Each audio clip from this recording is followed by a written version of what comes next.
Nós estamos de volta com a edição das 10, com outras informações sobre a explosão no Rio de Janeiro, no centro da cidade.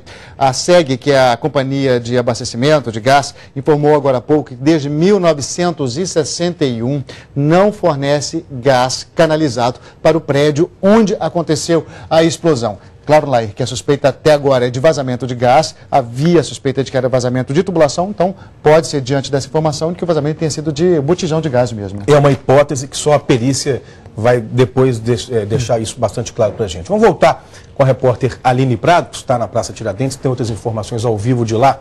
Aline. Pois é, o engenheiro do CREA nos passou agora há pouco a informação que foram encontrados dentro do edifício Riqueza, no restaurante, 6 botijões de gás, 6 botijões industriais de 45 litros. Nós vamos agora falar ao vivo com o Márcio Mota, subsecretário de Defesa Civil. Como é que está a situação nesse momento? Realmente foram encontrados esses botijões? Essa informação ainda não tenho como passar com firmeza. A equipe da Defesa Civil, nós não encontramos ainda nenhum botijão.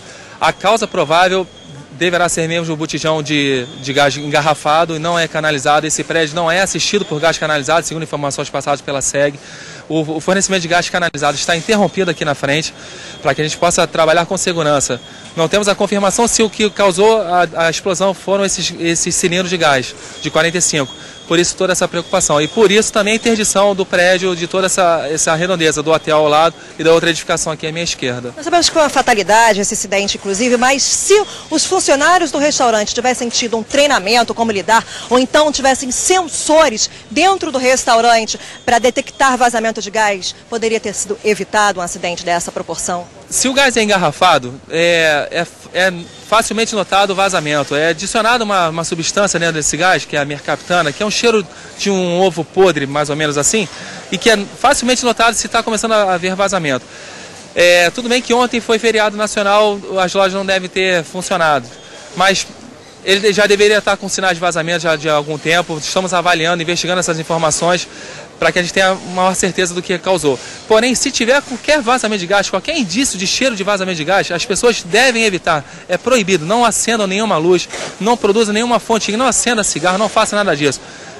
É importante arejar o local, sair e chamar a equipe de socorro, Corpo de Bombeiros, Defesa Civil, para que tome as primeiras medidas de identificar onde é que é essa fonte de vazamento e acionar os órgãos competentes, no caso aqui a SEG. É muito importante passar essas instruções para quem está em casa, para saber como lidar em caso de vazamento de gás. Então, como é que está sendo agora o trabalho da Defesa Civil nesse momento? Estamos aguardando a liberação da área onde houve a explosão pela Polícia Civil, que estão terminando de fazer a perícia para que a empresa contratada pela Prefeitura já comece o trabalho de escoramento para dar segurança às pessoas, aos funcionários a trabalharem no interior do prédio, para retirar os escombros, para eliminar de uma vez por todas a probabilidade de haver ainda alguma vítima nesse local e começar o trabalho de escoramento e recuperação da estrutura, porque o prédio ele tem condições de ser recuperado, não é caso para demolir o prédio.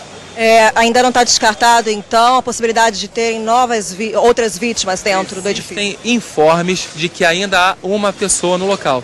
Não está confirmado. Inclusive, a pessoa que passou essa informação não está no local. Porém, temos que trabalhar com todas as hipóteses. Estamos aguardando somente a liberação da área pela Polícia Civil, a perícia está terminando, para que a gente faça o escoramento, para dar segurança às equipes de fazerem a retirada de todo o entulho e aí começar o trabalho de eliminar de uma vez por todas essa informação que foi passada. Então, agora, a próxima fase, a próxima etapa é o escoramento do edifício. Os funcionários contratados pela Prefeitura, eles vão entrar nesse edifício para retirar todo esse escombro. Existe o risco também de desmoronamento ainda? Claro, isso não está descartado. Parte de reboco, por isso que essa área aqui na frente tem que estar com o trânsito interditado para facilitar o trabalho das equipes. Pode cair reboco a qualquer momento. Foi um abalo muito forte, então a gente tem que trabalhar com essa área toda isolada. Risco estrutural do prédio como um todo cair, ainda esse risco não está descartado, mas não é muito provável. Precisamos trabalhar com eficiência na parte de dentro para limpar e começar a fazer o reforço das estruturas, das colunas, das vigas e dos pilares. Nós temos perguntas do estúdio para o subsecretário de Defesa Civil. Isso, Aline, a minha pergunta é o seguinte: diante dessa informação de que uma pessoa ainda poderia estar presa sob os escombros, será que daria para saber também se há informação se seria ainda um funcionário do restaurante? E na hipótese de um vazamento, a abertura dessa porta, essa porta de um edifício comercial, de um restaurante, por exemplo, esse atrito já poderia provocar algum tipo de explosão? O atrito da porta, o estúdio pergunta, o atrito da porta também aqui nessa entrada do edifício poderia causar algum outro tipo de explosão?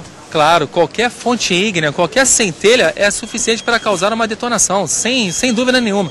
O importante é, esse cheiro de gás, como nós tivemos vídeos, inclusive aqui do outro lado da rua, na praça, esse cheiro de gás, segundo o relato de algumas pessoas, já estava em todo esse entorno, toda essa redondeza aqui. Então é importante não mexer em nada, chame a Defesa Civil, chame o Corpo de Bombeiros, para que comece a tomar as primeiras medidas de segurança para evitar isso que aconteceu, dessa explosão no local. Então vamos só repetir então quais são as medidas de segurança para quem está em casa, em caso de vazamento de gás, caso sinta cheiro de gás, quais são as medidas que o pessoal em casa tem que tomar? De forma alguma acender luz, de forma alguma produzir qualquer centelha, de forma alguma ligar televisão, qualquer equipamento que possa produzir centelha é proibido, não faça isso. E deixe as janelas abertas para que o gás possa sair, diminuir a concentração. A partir daí, chame as equipes de segurança, de emergência, bombeiro e defesa civil, para que comece a fazer o trabalho as primeiras medidas de emergências para serem tomadas, de acionamento das equipes de SEG e outras empresas. Se for gás engarrafado, chamar a empresa, enfim, que forneceu aquele botijão.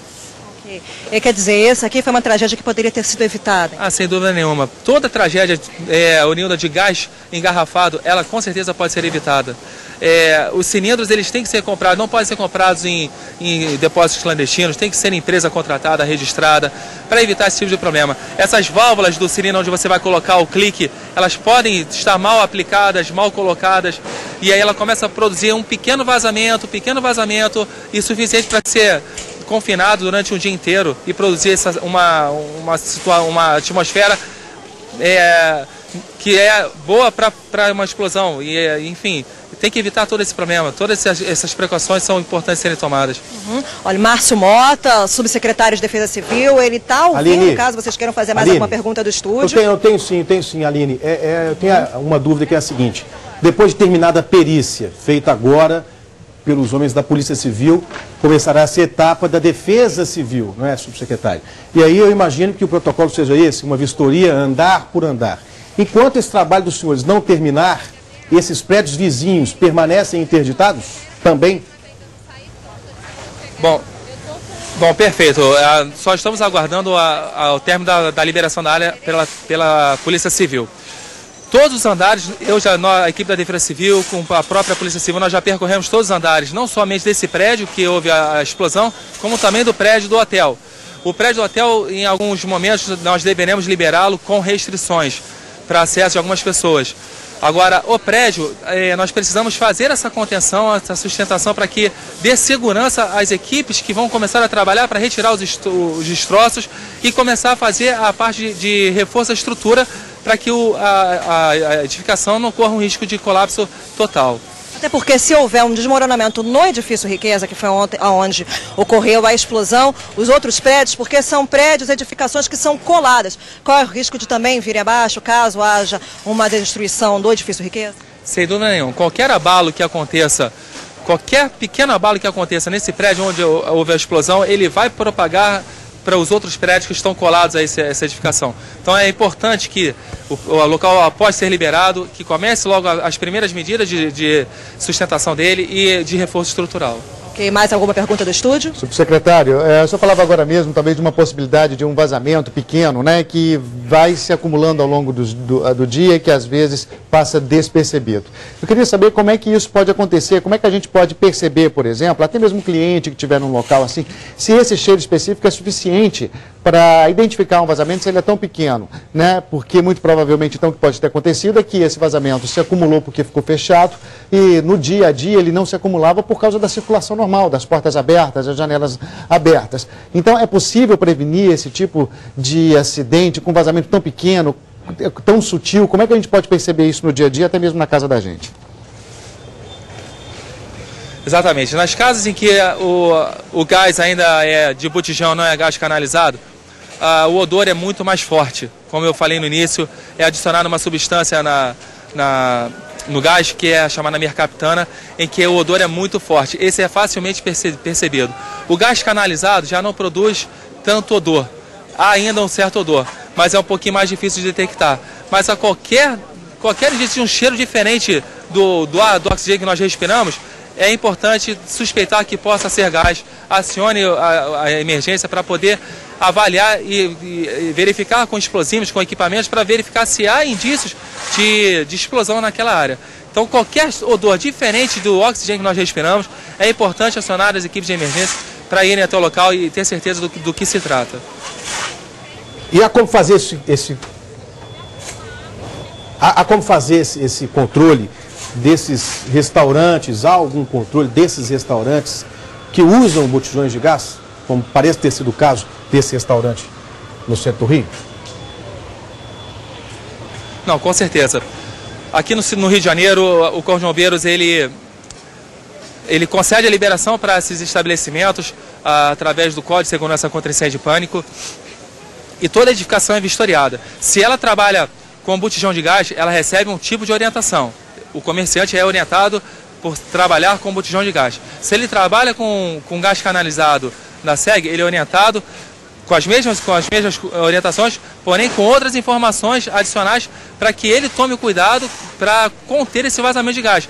Porque esse vazamento tem a primeira válvula dentro da edificação dele, mas também tem o registro do lado de fora, no logradouro público, em que somente quem vai poder fazer são as equipes especializadas em emergência da companhia. Apesar de acontecer essa orientação, de vocês darem essa orientação quando concedem a licença de funcionamento do comércio, também tem uma vistoria constante, isso acontece?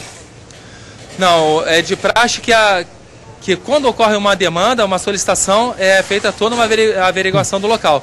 Mas quando ele é licenciado, liberado para funcionamento, é feita anualmente uma avaliação, uma verificação por amostragem desses locais. Eu não sei muito bem como está funcionando o Corpo de Bombeiros, mas em geral é por demanda. Quando solicita uma vistoria, aí vai até o local. Subsecretário, na verdade, tem como verificar até Aline. Quando vai, como Aline. mensurar quando vai o laudo completo. Pois não, pode perguntar? Oi, desculpa, só aproveitando esse gancho, desculpa te interromper. Subsecretário, na verdade, quando vai fazer a renovação da licença, né, de funcionamento desses prédios, desses estabelecimentos comerciais, é que o Corpo de Bombeiros faz uma vistoria para aprovar novamente essa autorização, né? Eu queria saber do senhor um outro aspecto. A gente está vendo aí pelas imagens que o processo de limpeza, principalmente da rua da Carioca, está sendo feito neste momento. Há possibilidade de liberação do trânsito ainda esta manhã, no final dessa manhã, ou qual é a previsão para isso? Possibilidade de quê? De trânsito, liberação do prédio, desse prédio? Não, tem como liberar o trânsito aqui da região? Não, de forma alguma. Nós precisamos dessa área aqui interditada para que as equipes que vão fazer a intervenção de contenção da estrutura tenham segurança de trabalhar. A retirada do entulho que está dentro da edificação precisa ser feita de forma segura. Como eu falei, a queda de reboco não está descartada. A qualquer momento pode cair um pedaço de cimento aqui nessa área. Então, durante todo o dia de hoje, é bom informar, avisar os transeuntes e os motoristas para não passarem aqui de carro, que a área vai ficar interditada durante todo o dia de hoje. Então, a Rua da Carioca, o trecho da Rua do Carioca, que fica próximo ao Teatro Carlos Gomes, em frente ao Edifício Riqueza, vai permanecer durante o dia inteiro, aqui na Praça Tiradentes, durante o dia inteiro interditada. Perfeitamente. O dia inteiro interditado, já foi passado isso para Sete Rio, para tomar suas providências de fazer o deslocamento e desvio do trânsito local, para prover segurança para as equipes trabalharem aqui o mais rápido possível para voltar à normalidade aqui do centro do Rio de Janeiro. Okay, muito obrigada. Secretário, a gente está vendo uma imagem agora, Aline, também, da parte de trás, que foi feita mais cedo pelo Globocop, da parte de trás do edifício Riqueza. Essa imagem chamou atenção porque a destruição também na parte de trás do edifício é muito grande. Só tem, parece ser maior do que na fachada do edifício Riqueza. O senhor tem já uma avaliação, claro que inicial, de qual é a situação na parte de trás do edifício? O nome dele. Exatamente. Nós já verificamos, andamos todos os andares dessa edificação. Eu percorri todos os andares da edificação do hotel. Fui até ao terraço com a equipe da Defesa Civil, com a equipe da Polícia Civil. Nós identificamos todos os pontos, verificamos. Por isso eu falei, provavelmente o prédio, o hotel deverá ser liberado com restrições. Na área que está colada a edificação, ele não vai ser liberado, vai ter essa restrição, ele vai ter que colocar um tapume e não vai poder utilizar aquela área ali atrás. Mas o que vai permanecer interditado provavelmente é só o prédio onde houve a explosão, só esse prédio comercial. Ok, muito obrigada pelas informações. Márcio Mota, subsecretário de Defesa Civil do Rio de Janeiro. Voltamos ao estúdio. Ok, Aline, voltamos com você aí no centro do Rio de Janeiro, a qualquer momento com essa cobertura especial e também com outras informações. A Aline está lá a postos, assim que a gente tiver mais informações sobre a tragédia e os procedimentos agora da Defesa Civil, liberação do prédio, alguma coisa nesse sentido.